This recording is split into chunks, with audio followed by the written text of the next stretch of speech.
রাজার মুকুটের মতো ছাদ। তারপরে রাজা তো সোনালি সোনালি জামা পরেছে, তাই বিল্ডিংটা সোনালি কালার।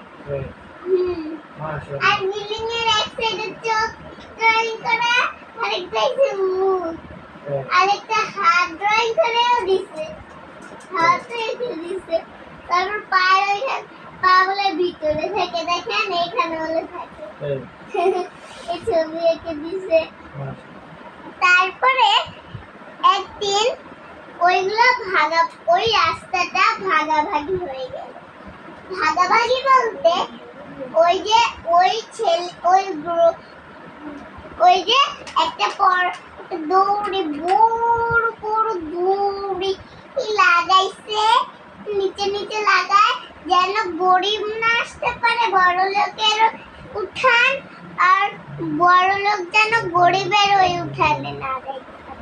আর এমনিতে বড় লোক যেন গরিবের এরিয়াতে আসবে, তাই না? সেটাই তো কথা। আসতেও পারে যাদের মন বড়।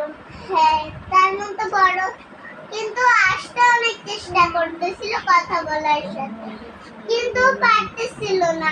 পরে ও এক সুযোগে ওই দড়ি ছিঁড়ে ফেলছে।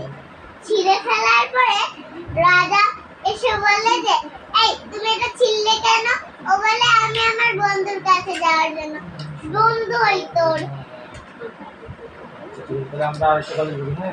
না, তারপরে ও বলল যে, তোমার মন ভালো, কিন্তু তোমার মন ভালো আমরা সেটা জানলাম, কিন্তু তোমার উঠানে কেন গরিবরা যায় না, সেটাই তো এক কথা। সেটা তো